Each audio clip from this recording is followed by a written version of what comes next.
Welcome to the Futurist Society podcast, where we delve into the latest advancements in technology, science, and culture. From discussions on the latest breakthroughs in AI, biotechnology, and space exploration, the Futurist Society is your window into all of the awesomeness that the future holds. Get ready to be informed and inspired as we consider the positive impact of emerging technologies on humanity. Without further ado, welcome your host, Dr. Awesome.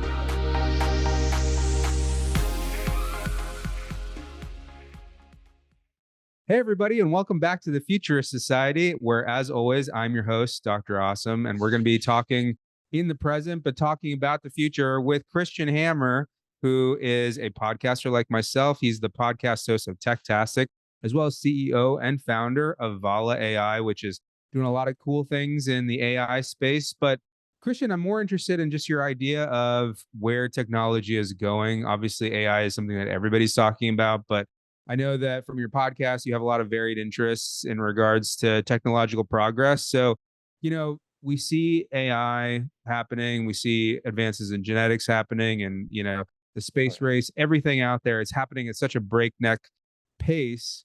Where do you see us progressing towards? Because I feel like it's one of two camps. It's an optimistic camp, utopia, or a pessimistic camp, which is dystopia.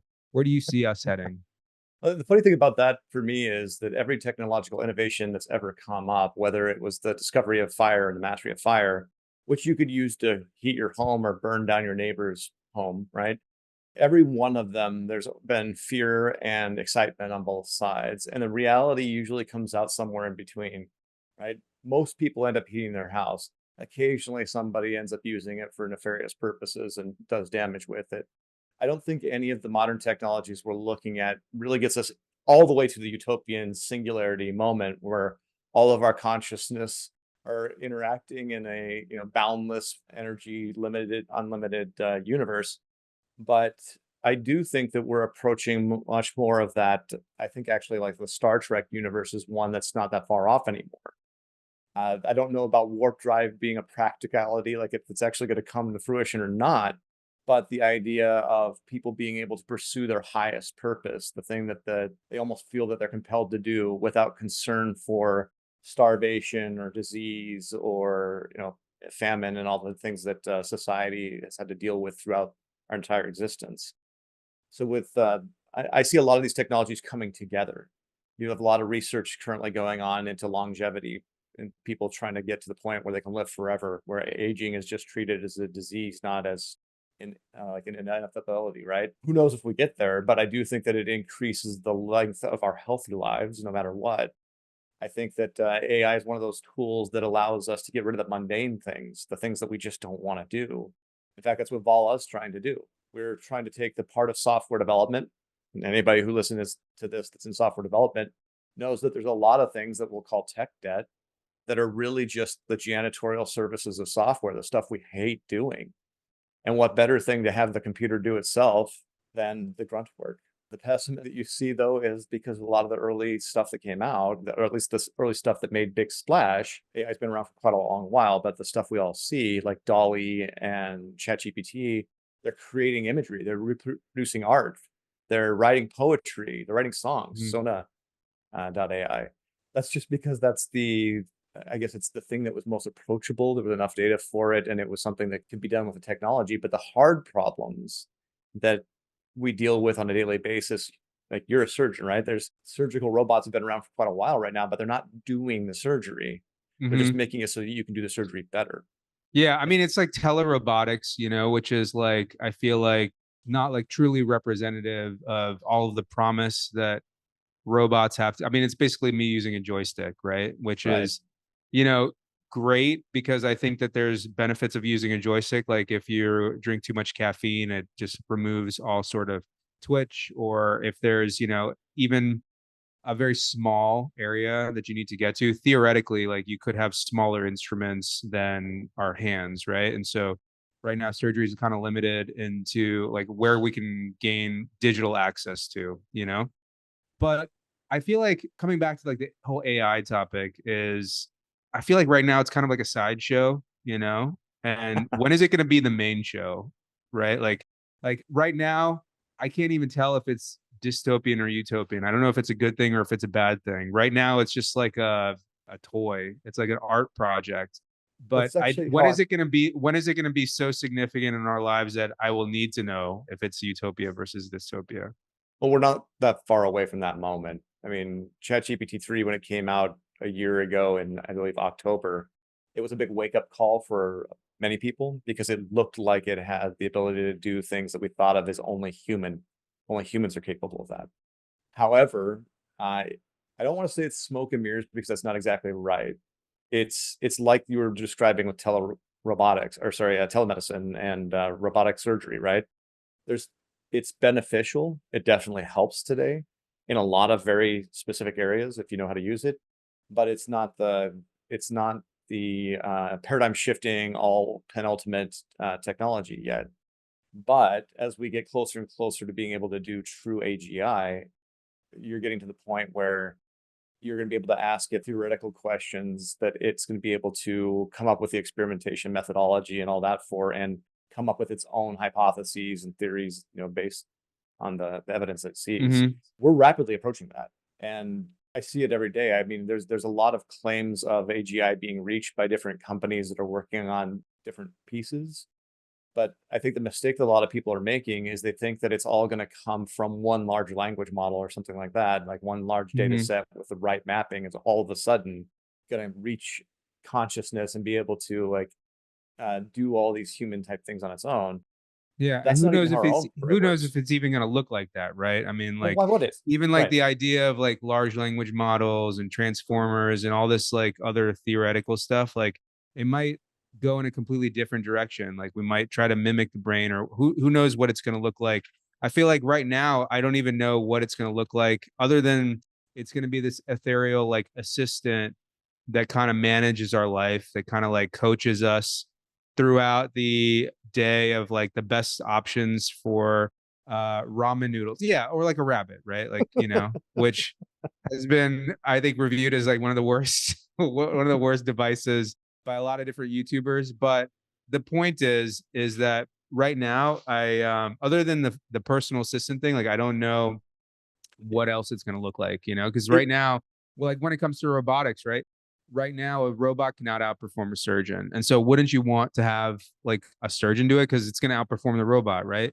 And so, I don't know if like that jump has happened in other than like assisting. Like, I feel like a virtual assistant that tells me the best ramen places that I like based on like my past history. I feel like that would be equivalent to me telling my secretary, "Hey, can you book me a ramen spot?" You know? So I it's think that that assistant could outperform a secretary right now. Yeah, And that's so true. what do you think it's going to look like? I mean, you're using it for technical debt, which I want to come to in just a minute, but what do you think it's going to look like? See, that's the thing that is a lot of people are misunderstanding is they think it's going to impact everybody's daily life in a very profound way right away. Mhm. That's not what's going to happen, and it's not what's happening today. From an insider's perspective, somebody who's like been in technology for 30 years and building it out, there's a saying around that's like software ate the world. AI is eating software. Like the technology we are building are fundamentally transforming how we make software. And that's where Mhm. it's going to impact first, of course, right? So industries that are heavily reliant on software, anything that's purely digital, their whole worlds have become AI based. If Mhm. you're in any company, any large company, most of them have software that runs their world. Like you're a surgeon, so you deal with hospital systems and scheduling and all that. It might not be that you're using an AI specific tool in your day-to-day life, though you probably will. I mean, think of you taking your medical records and being able to, I mean, you can already do this, like just speak to it and have it take the notes for you, but maybe able to also like recommend that, treatment, diagnosis, drug Yeah, interaction, but like all even that, that. like I think that, that is a topic where, I can see the advancement happening right now. What I worry about is like stuff that I don't know anything about, Like for example, the managing of like my daily life. Like am I going to be subjected to like an algorithm that just kind of makes me go wherever I go? And that might be the best thing for me, but like maybe I wanted to try this ramen shop instead of that ramen shop. Does it take the freedom of choice out Oh of God, it, no. you No, know? absolutely not. Like no more than social media did. Yeah. You're being influenced by an algorithm every day if you use Facebook or Yeah, I Pinterest don't or like anything that. else, I right? mean, I know that I'm being, kind of shepherded around by, and I'm caught in my little bubbles, and I have to like actively like push against that.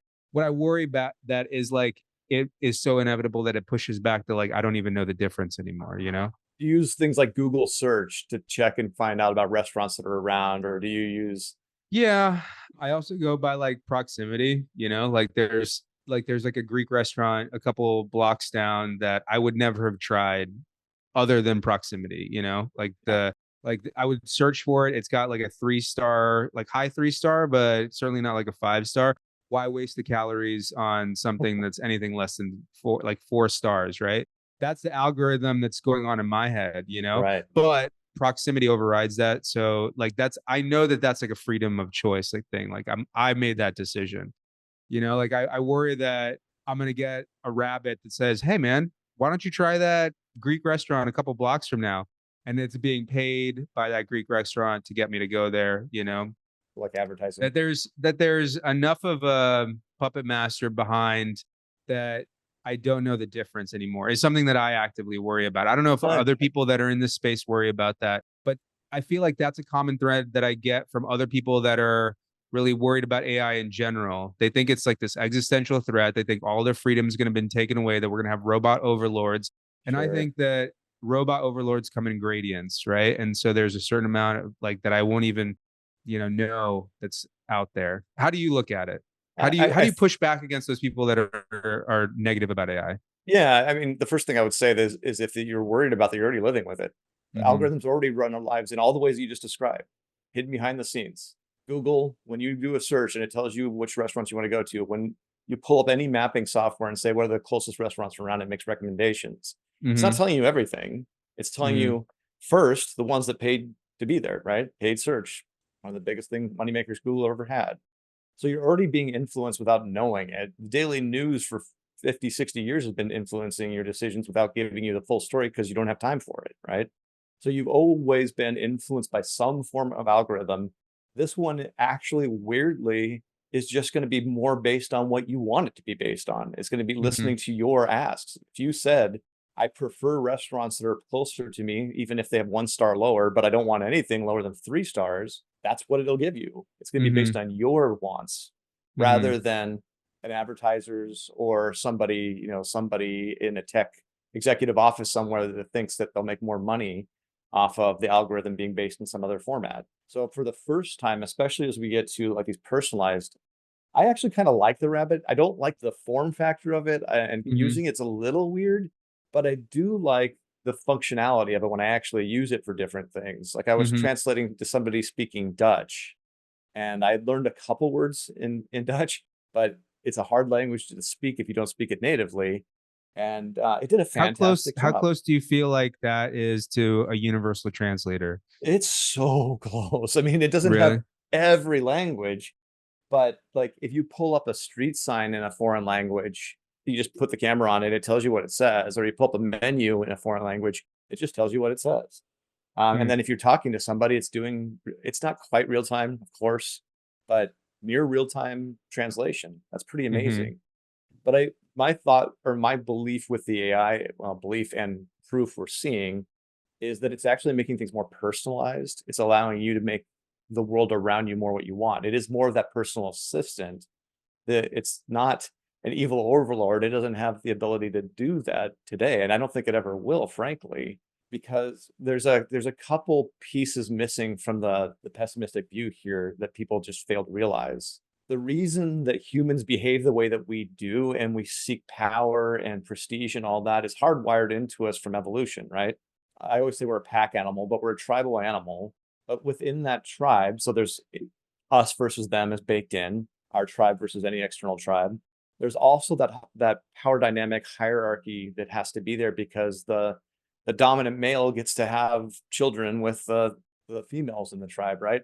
That's built into us too. And all that hard wiring causes us to behave in society in certain ways. Even though we believe we've evolved beyond that and we live in cities and have countries and all that kind of stuff, we still have that wiring. AI does not have that wiring. It only has what biases we give it. It also doesn't have any physical needs. It doesn't hunger. It doesn't fear. It doesn't have any of those problems. And so when it's doing anything, it's only doing the things we tell it to do. We ask it, go solve this problem. So my fear has never been about the technology itself. It's about people using the technology, Yeah. right? You don't think the biases will be introduced for profit? Well, they are definitely Yeah. being introduced for profit. Yeah. But then it's our choice to use the ones that like I mean, we it's still like have the I do choice. feel like it's going to be nice to have a biasless system where you get information from, you know? Like I definitely think that that would be a really interesting future to live in. Well, this is the I'm looking difference forward to like between all of the other ancillary AI benefits too, like self-driving, you know, humanoid robots, like all that stuff, all that future that we were promised in this background, right? I want to see that. And I feel like it's flying definitely cars. happening at a closer pace than Yeah. ever before, you know? What other like ancillary benefits of AI can you think of other than like the assistant thing, like the low hanging fruit that you're excited about? Because like you're in this space, you might have like a different viewpoint than I do. Well, the big ones for me at this exact moment are all the things we don't want to be doing. It's not just the assistant, it's I just like janitorial services. Why do I want a robot? I want a robot that cleans my house and cooks my dinner, right? Because I don't like doing those things. There's a lot of places where we're already applying AI in exactly that way, stuff that I don't want to do, so that I can do the things I want to do. Maybe I want to be painting. Maybe I want to be solving a problem like curing cancer. I want to be doing the research, or I want to be helping people. It frees us up from that. A lot of people's time, and this is why I focused on tech debt with Vala. If you look at how many software engineers there are in the world and what percentage of their time they spent dealing with old technology and just maintaining it, it represents hundreds of billions of hours a year. It's $4 trillion a year problem. That is an immense amount of human capacity. It's massive intellect, compassion, and everything we have going for us that is being thrown at honestly trying to maintain something that was supposed to make it easier for us to do something else anyway. Like it's garbage work that serves no benefit to society. So if we can free up that work, if we can stop people from having to do that, then maybe they can go do something amazing. Maybe they can be freed up to change the world in some meaningful way, because we have a lot of problems to solve too. Like technology is not always bad and it's not always good. It's always about how we apply our technology to anything. And we have a moment in time where there's a lot of us and there is a lot of bad happening in the world, but we also have the tools to solve them. And AI can free up a lot of our human capacity to chase those things, to go solve the big problems, the pains of our Yeah. That's lives. the Star Trek utopian idea, right? Exactly that. Yeah. So can you tell me a little bit more about what you're doing at Vala? Is that Yes. You mentioned tech debt a couple times. It's one of those terms that's kind of like five blind men touching an elephant and mm-hmm. describing what they see. Mm-hmm. So tech debt is really just the accumulated set of inefficiencies and bad designs that were put into technology. And they usually are done for expediency. If Yeah. anybody's heard of like fail fast or like the MVP of software, You know, that world. I look at it even like a little bit more broadly, like, right, like I have so in my private practice, like we're part of like a larger company. We have like about 200 people that work for us, and right, and then like we're still, you know, doing our calculations on like freaking Microsoft Excel and like, you know, the That's 97 tech debt. version, you Yeah. know. And we just have not made the jump to other better software, right? Like, I mean, even like our electronic medical record looks like it's something out of like Windows 95, right? And, you know, I just Yes. feel like that idea of we've been kind of like kicking this can down the road. And now the amount of investment that we need to do is going to be like astronomical. So it almost becomes like daunting to even take it on. That's right. Like that is something that even like a small to mid-sized company like my own can understand, like the amount of difficulty taking on like a big push to update yourself with current technology, you know, like that's just becomes something that it becomes very daunting and like it's a little bit scary. Is that something kind of like what you're talking about? Oh yeah, that's exactly right. So Yeah. I'm going to give you a long story. I'm going to do it as short as I can. Yeah. So I've been in software development for a long time. There was a moment when Steve Jobs got in front of the whole world in the mid 90s and said, finally, computers speak a language that we speak, so that you don't have to be a programmer anymore to tell it what you want it to do. He was talking Yeah. about Visual Basic coming into the world. Uh-huh. not a true statement, right? Today, they actually do because of tools like ChatGPT, et cetera. Yeah. You can talk to a computer like you talk, it gets you.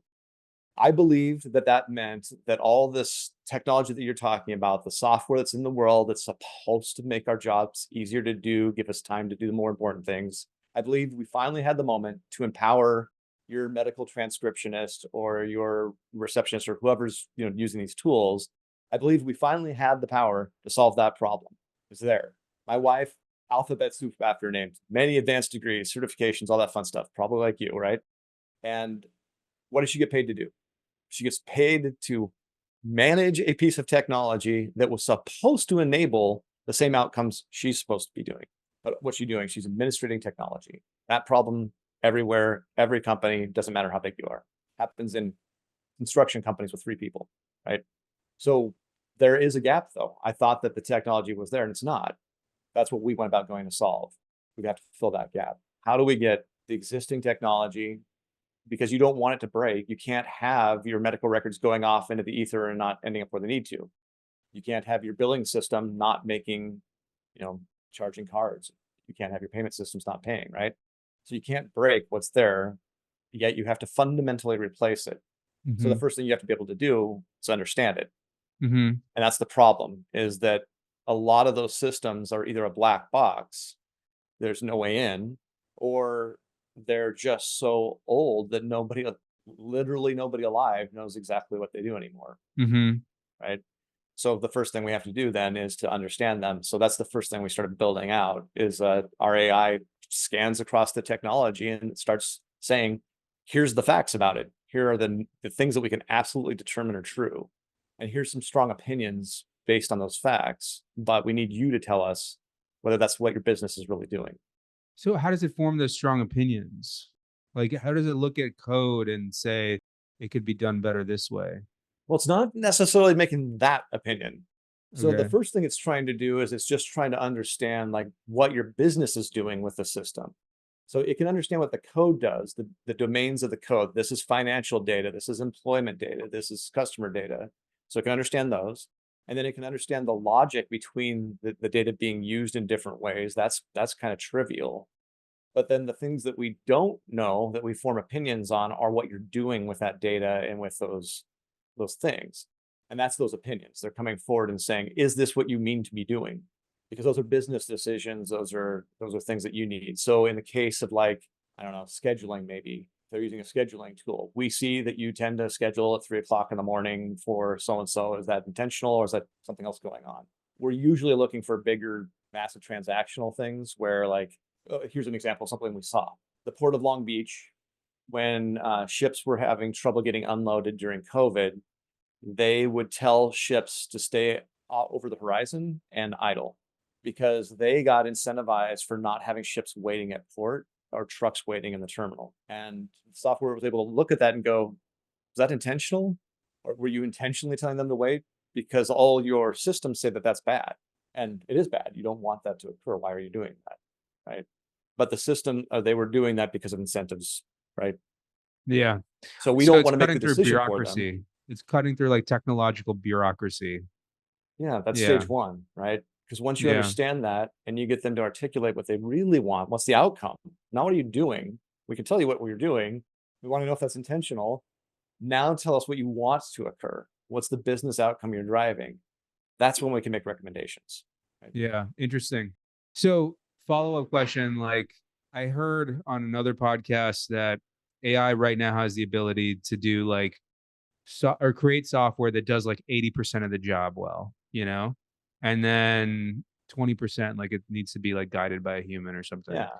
And so like the next logical step is like, what if I hate my electronic medical record? What if I hate my, X, Y, or Z? Can I just like make a better one with AI? Is that possible? It is actually. When you're talking about something discrete that doesn't have a lot of interconnectivity to other systems and reliance on those, you can do that today. I mean, I think most people have probably heard of Devon AI, which claimed to be the first AI software engineer. It wasn't. I created one called Brother a year ago, but I was like the third. There are many No, tools I actually out didn't there. know. I didn't know about this company. Can you tell me like more? Oh, Like I sure. didn't even So know that this space existed until you confirmed it. Yeah, no, there's actually about a dozen of them now. There are a bunch of software AI companies that have created software engineers that are just AI. And so you chat with it just like you would chat GPT and you tell it what you want and it starts asking questions. Those questions help inform it on exactly what you're trying to do. So you might say, I want a medical transaction record keeping tool, and it go out on the web and do a bunch of searching and understand what tools are out there and pull together a bunch of kind of facts, I guess. And then it would start asking you questions about that. What did you not like about this? Do you want it to do this? Where would you use it? Is it running on a Windows PC? That type of thing. Do you want it in a web browser? How do you want this built? The fundamental problem with all of those today, though, including the one I wrote, is that they make an assumption that you know a lot about software, right? Rather than being somebody that knows nothing about, not that you don't know nothing about software, but somebody that knows nothing about software should just be able to tell it what they want. Mm-hmm. And that's why we ended up going down a different path with Vala, is because we recognize that the problem that most people are trying to solve is that they're not technologists and they're surrounded by technology that doesn't do what they want.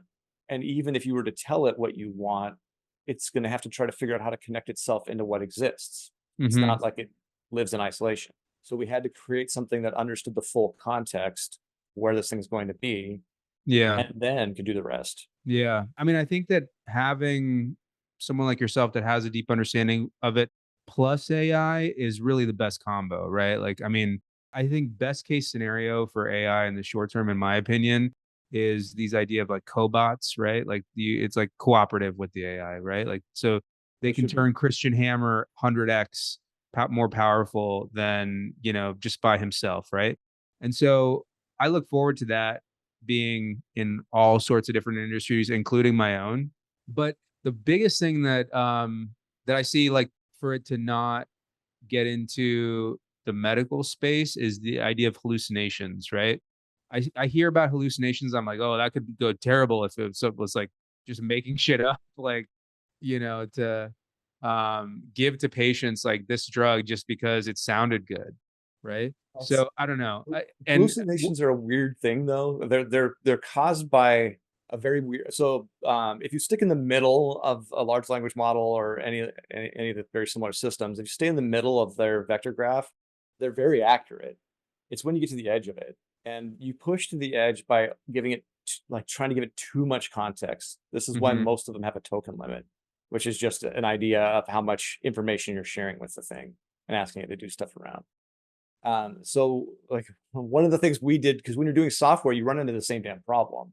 If I'm trying to build a system that does this thing, if it's trying to do too much at the edges of it, it starts just making stuff up because it doesn't have a graph to go through and make sense of it. So what we do is we constantly like chunking things up into smaller pieces and then holding kind of a master, kind of like if you're building a house, there's a general contractor and they've got a bunch of subs, kind of the same idea.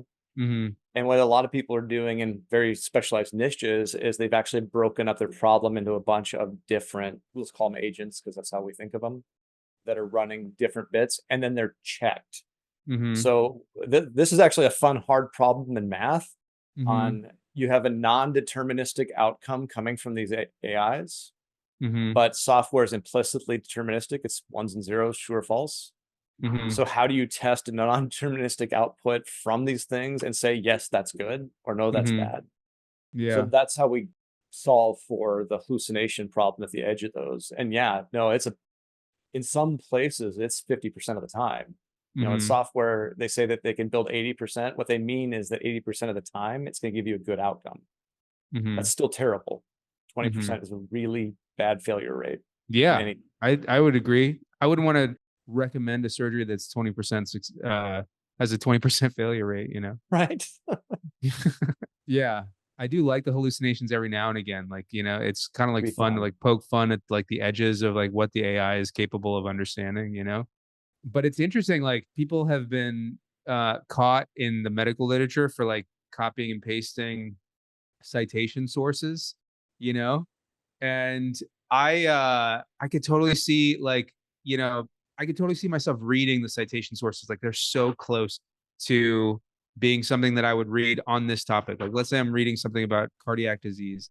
Like the citation, it sounds like so impressive, whatever stylistic point that they have been able to figure out, it's sometimes it's just like impressive to see that hallucination because it looks so similar to the real thing, Yeah. which is one of the reasons why I just kind of like go on these like blender programs that, make Harry Potter in the version of like Balenciaga. Like that's like my favorite pastime to look up in regards to YouTube, just like these imaginings that AI can like put together. They're so interesting. Do you do any of that stuff?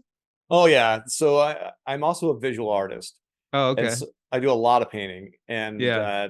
sometimes I have just a crazy idea, and I'm like, I have no idea how to represent this, so I'll sit down with one of them and give it just a weird prompt to see what it does. Mhm. And so I'm finishing up a painting about an. So I like to give things stories. I like to give non-human intelligence things the seeming ability, like act like they're humans effectively. I'm not Mhm. putting them in clothes and crap. I'm just giving them personality. So it's an octopus, and it's written a found poetry, like prose, about the loss of his friends because a fisherman came through. That's the whole idea behind the painting. And so it wrote me this poem, and the poem was a perfect description of what I wanted to paint. And I just used that to start painting from because it was nuts. I mean, it was so because I mean, if you think about an octopus, it has no experience similar to you. I've been diving hundreds of times, but that doesn't in any way make my experiences in life, and it's relatable, right? It's got Mhm. 8 legs of the whole thing, right? So how would it see this world? And the fact that it was a large bit of hallucination because there's no reference point for it, but it was believable and it Mhm. was compelling. It was something that was like, okay, I now have a Yeah. story, right? Yeah.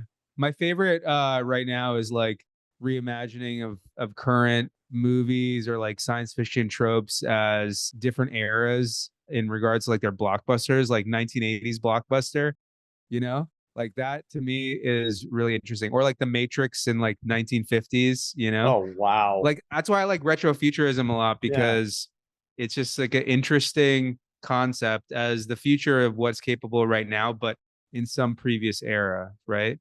Well, the retrofuturism thing's really fascinating for another reason too. I mean, if you Mhm. think of the 50s and 60s era sci-fi, it was all boundless optimism. Yeah, There was exactly. right?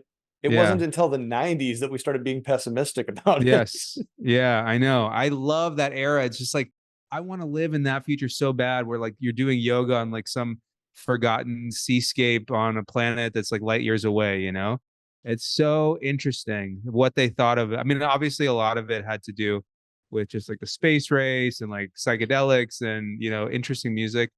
So I don't know if we're ever going to be able to recreate that time, but I hope that we can recreate that optimism, right? I mean, that's Yeah, something that I don't feel like that is out there right now. It's not something that I think is celebrated enough.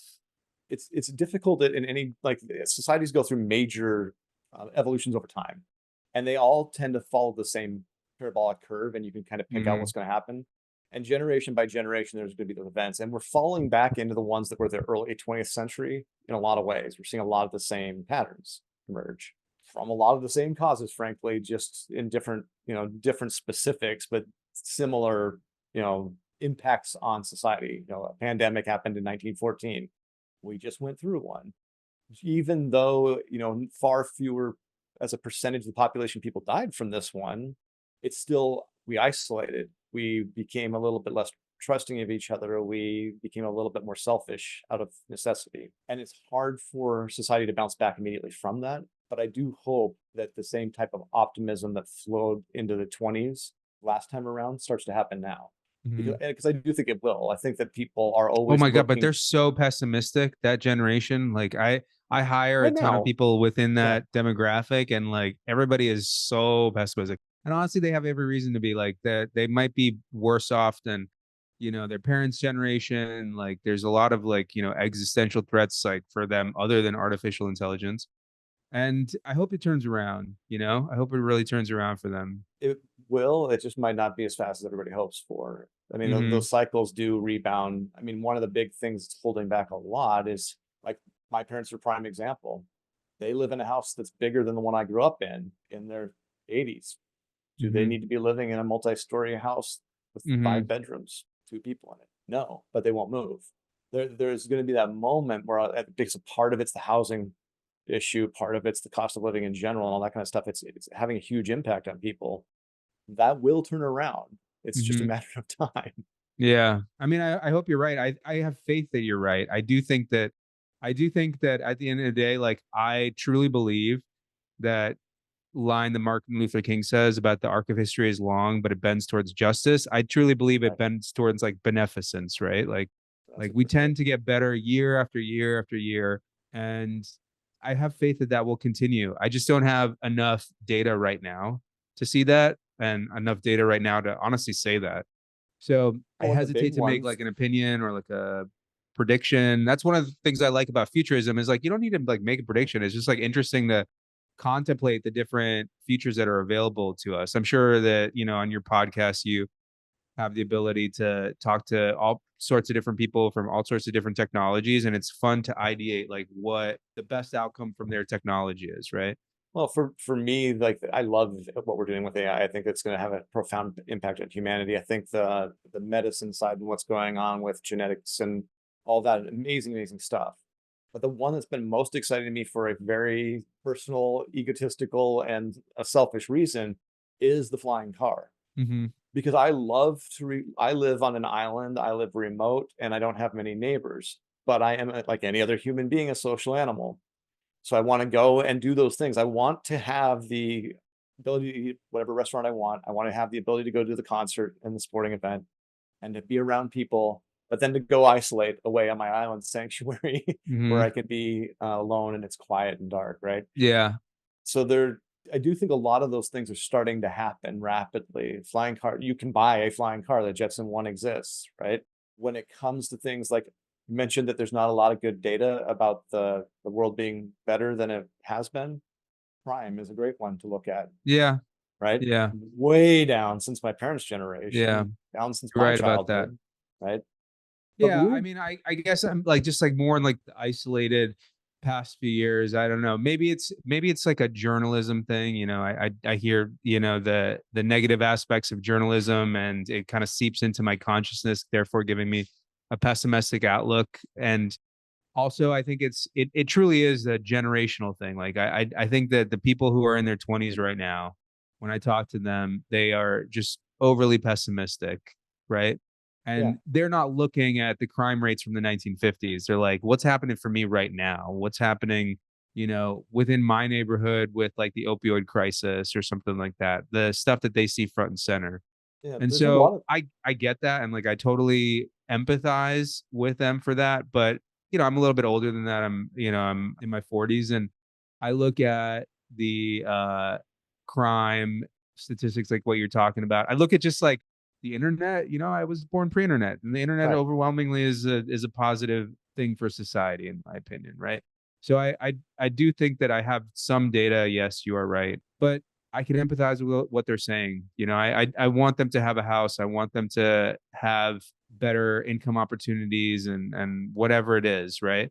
I want them to feel optimistic about it also. So if you could say one thing to that generation, you know, based on all of like your technological conversations on your podcast, what would it be? What would you say to those people that are worried about all the negative aspects of technology from that generation?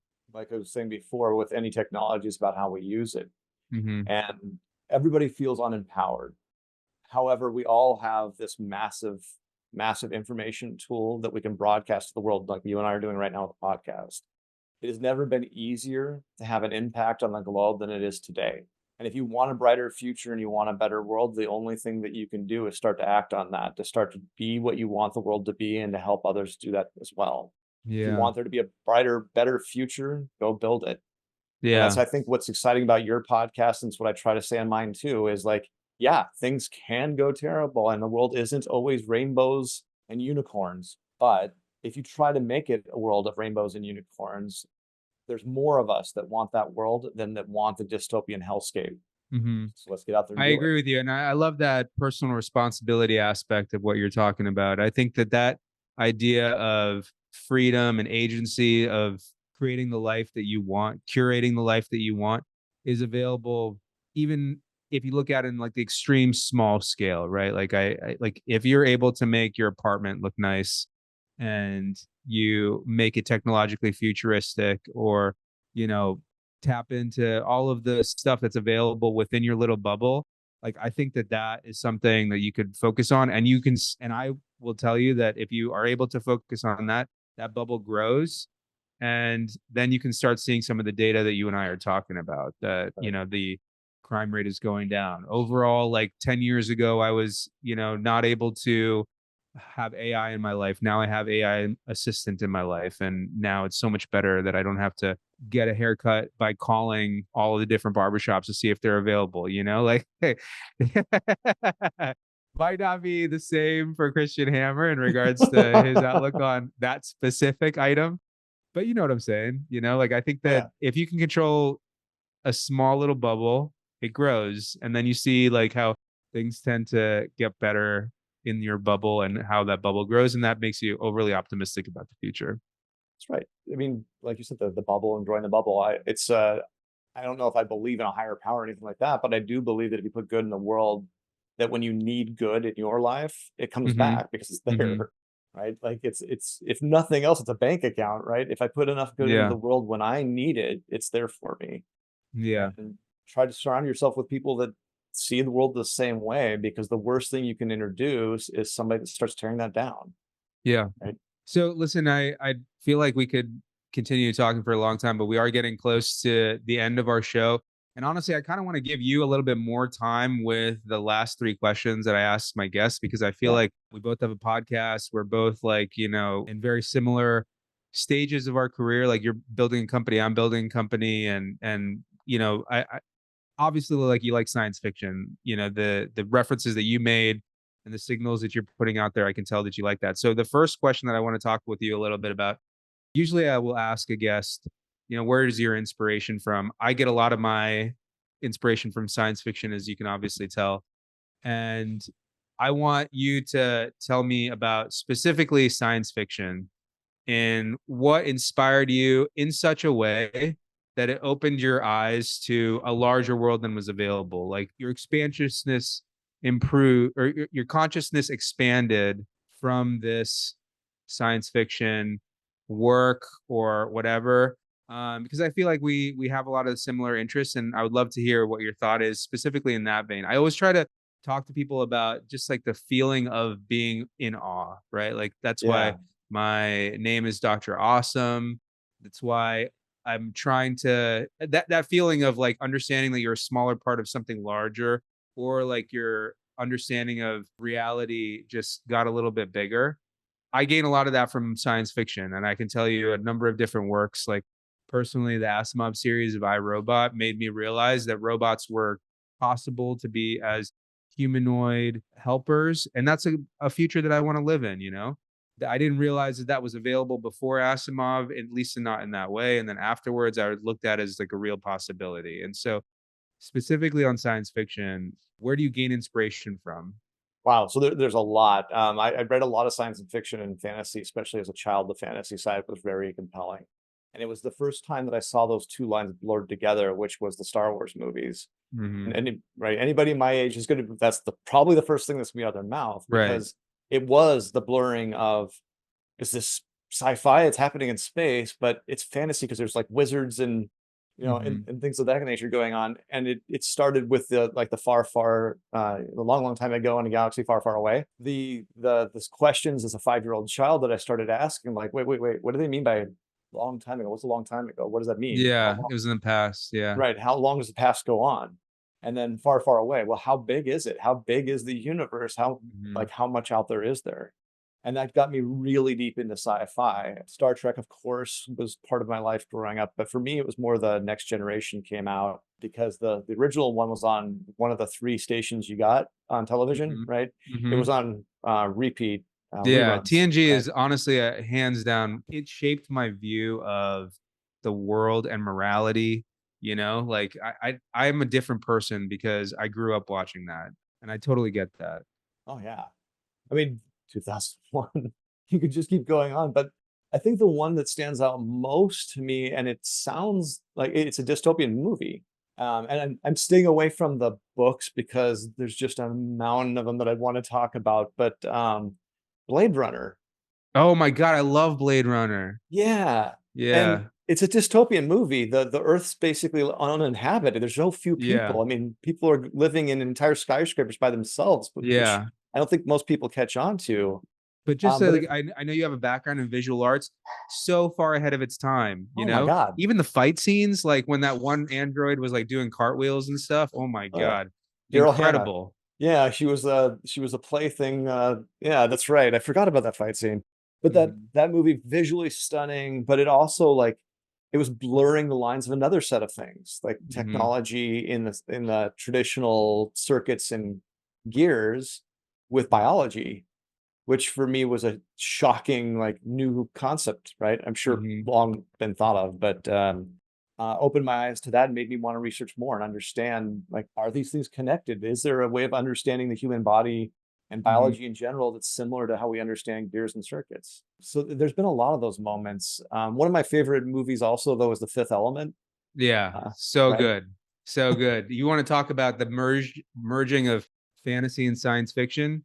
Other than Star Wars, I think that's number two. Like I don't like there's other properties that have tried to do it, but man, I mean, just the acting was so well done, just the visual arts, just like we had talked about, even the costumes, like Chris Tucker in that Yeah. was Oh man, I like I had totally never seen his anything like that character. before, and I was like, oh, like I didn't know androgyny was a thing in the future, like not like that, right?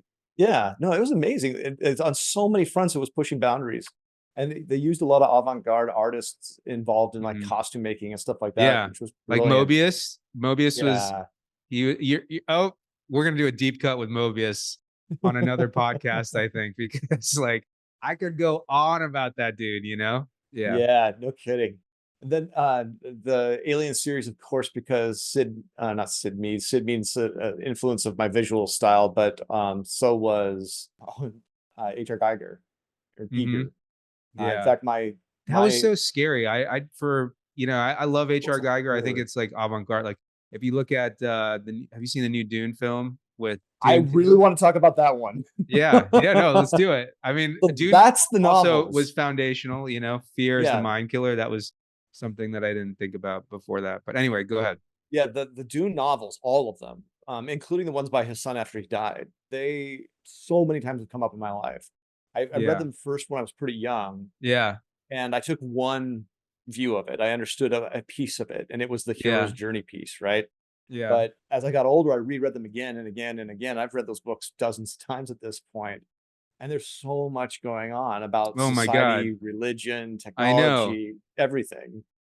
And he wrote about this stuff all before like the age of terrorism and how there's this new focus on the Middle East that really wasn't there at that time, I don't think. Yeah, And he really did like a really long treatise on the Messiah complex and how it's just like it has its appeal, but it also has its huge cons, right? And there's a lot of like pros and cons to both sides. And I agree. I think Frank Herbert was really ahead of its time. But the movie Dune 2, when they were having like a fight scene in a stadium and it was just all black and white, very yeah, HR Geiger inspired, which is something that you were just initially talking about.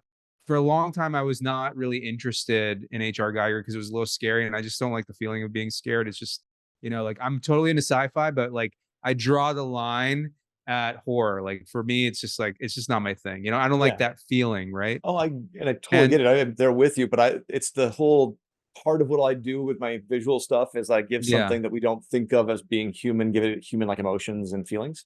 yeah. I used to do a lot of monsters that way, and it's Oh, so okay. the Shape of Water, Yeah, phenomenal movie. yeah. I've seen It's that one. Yeah, yeah, it's good. It's right. like border. It's like optimistic horror. Like you can do creepy things like the Addams Family and Beetlejuice and stuff like that. That it brings elements of horror, makes it kind of like campy and fun, and like I like that kind of stuff.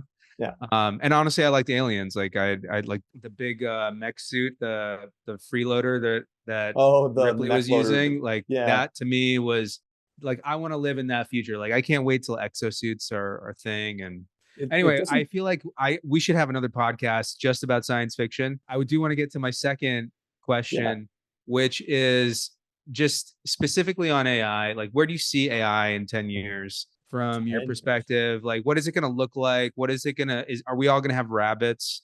How do you feel like it's going to happen in 10 years? Yeah, it will definitely be with us everywhere. Just like you have an iPhone with you now, or something, maybe it's a Galaxy, right? But you have that device with you everywhere. You will have an AI assistant with you everywhere. You probably won't be driving your car. I would be shocked if people are still driving because it actually will become less safe, and you'll probably Mhm. not be able to get insured if you're driving your own car. Yeah. I think a lot of the jobs that we think of today as safe won't be, though. And I don't mean this as like stealing away jobs. I actually think new and interesting jobs come from it. But Mhm. like if their self-driving cars are safer, how many jobs are driving related, right? Truckers, taxis, you can go on a long, long list. But that's also inside the warehouse, inside, there's hundreds of jobs related to that. Yeah. So you're going Yeah. to see Like a any dynamic. non-safe job is going to be replaced with robots or AI or something, you And know? definitely happen. I mean, that's already happening. Yeah. So what does that turn our jobs into doing, which is ensuring that those are doing the right thing, right? Like they're not Mhm. doing harm, as well as, pursuing those higher orders, whatever it is you want to be doing. There is going to be a moment of reckoning in the next 10 years, though, around the question of how do we compensate people in the Mhm. world when jobs are becoming less common, like when there's just far fewer jobs where humans are the best choice? Mhm.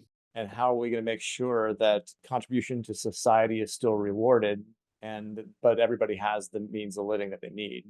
Should I just say that right? That do they have the means to live as they need, like the bare necessities of food, shelter, and safety, right? Yeah, I mean, even that is going to be in flux, right? Like, is internet going to be a necessity? But I do think it's going to be ubiquitous. I think artificial intelligence is going to be so ubiquitous, and even now, I feel like it's rising at a clip that I wasn't expecting. I think it. I Me think neither. that initially I was like, this is going to take a while, but the rabbit coming out. I mean, Google has its own like basic artificial assistant now, and I think that it's going to be really interesting to see the next 10 years Yeah. and what they're gonna the glass. Yeah, Yeah, exactly.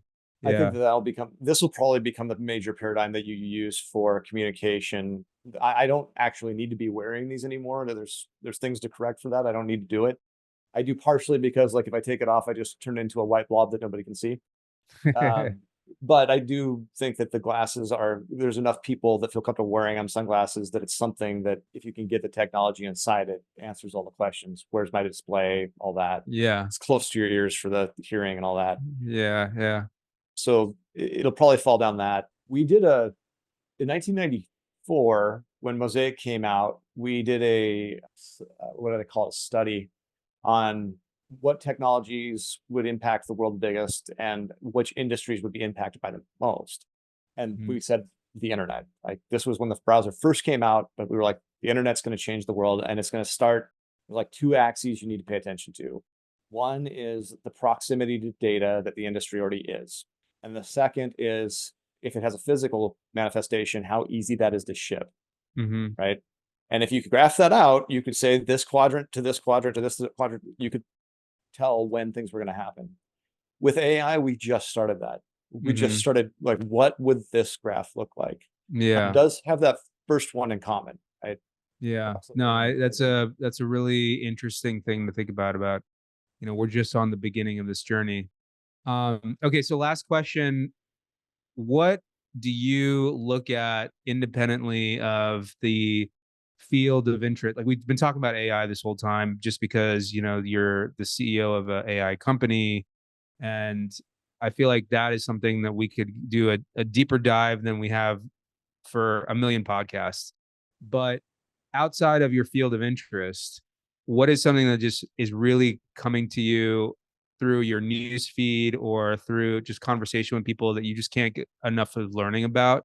Like for me, I can tell you that, if you would have asked me like a year ago, I would have said longevity. And the more that I think about that, I think it's changing right now. You kind of hinted at it a little bit, which is just like going off grid, like in your flying car, like where are you going to go to? I want to have a completely like off grid, sustainable lifestyle where I build my own food. Like I'm like my bubble is completely self-functioning, right? Yeah. Like that little farm that I own, I don't have to leave that farm, and that farm fulfills all of my needs, you You are know? describing we call it the Hammer Homestead. It's just our little farm here. That's exactly what we're doing. So before I got into technology, when I was in school, I Yeah. wanted to be an architect. But what I Mhm. wanted to do was sustainable architecture, specifically doing things like the Earth ships down in which were Mhm. really starting to happen in the 70s and 80s. I was like, these could be closed systems because if we're ever going to colonize the moon or other planets, like, because my sci-fi background, right? Like, we're going to have to know how to build these closed systems. Mhm. And I want to learn how to do that. And I was told I was nuts and that there was no future in it. But at the same time, the rise of the internet, the web had happened, computers were everywhere. I was already doing a lot of that. And I was like, well, there, right? But I'm still very passionate about sustainable agriculture in particular because the earth is heating up, climate is becoming more disruptive, our agriculture is based on stable environment. How do you prepare for that? And so there's a lot of work that we have to do in that space. I do think that biological engineering and the sciences in that space are fascinating, Mhm. partially as we learn more about the machinery of the cells themselves and how it all works. I find that fascinating. A lot of the work that they've done with, I mean, there's just so many cool things. There's like the Lego blocks. I can't remember what they're calling that now, but like you can literally go online, design an RNA or DNA strand and have it printed and sent to you. Mhm. So the combination of like advanced manufacturing with genetics engineering and the possibilities of that with sustainable agriculture. Recently, there was a discovery that a new cell, it's kind of like the mitochondria or the chloroplast, but it's really about nitrogen. It's called a nitrogen plast, Mhm. has evolved as like it has become part of a is it an algae cell? I think it's an algae cell, but it's become part of the cell as part of it's Mhm. part of it now. But it Mhm. used to be a separate organism, and over the last 100 million years, they've co-evolved together. Now it's one thing. Mhm. Well, what happens when you can take and put that nitroplast into wheat, for example? Now we're talking about genetic engineering, and people freak out about that when it comes to food and agriculture for good reason. But one of the biggest problems we have in agriculture and the side effects of it is nitrogen fertilizer and the Mhm. runoff and the algae blooms that it creates and all that kind of stuff. So the combination of these things coming together, and for the first time, you can what's cool about advanced manufacturing, robotics, CNC, 3D printing, and all that is I can make something custom for my needs right now without all the byproduct waste of the rest of Yeah, it, or the right? bureaucracy. Like Right. honest, the idea of, cutting out all of like the red tape for anything that I have. Like if I need a bone graft, I just print one in my office, right? As opposed to like me going out to a company that has to go through, conversion with the hospital to make sure that's an approved product, which I get is all like fair in regards to the safety requirements, but those once that becomes less bureaucratic, there's less red tape. I do think that that's something that is going to be better for everyone. Yeah.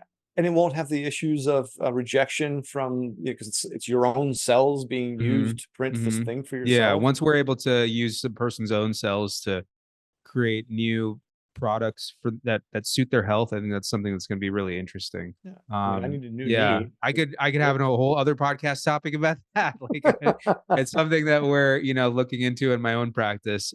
But anyway, honestly, it was really nice speaking with you. I feel like you're doing a lot of the same stuff that I'm doing, so kudos to you for spreading the word about just the great things that technology can accomplish for us, the future can do for us.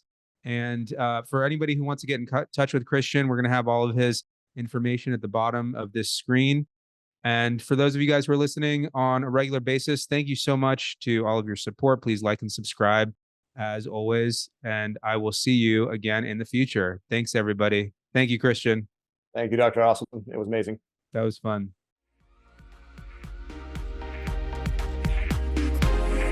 We appreciate you taking part in today's episode. Take this chance to reimagine a better future by joining a community of futurists who strive for a remarkable world. Be a part of this growing network and contribute to making the world a more positive place. visit thefuturistsociety.net and subscribe to the show so you don't miss a drop of hopeful futurism.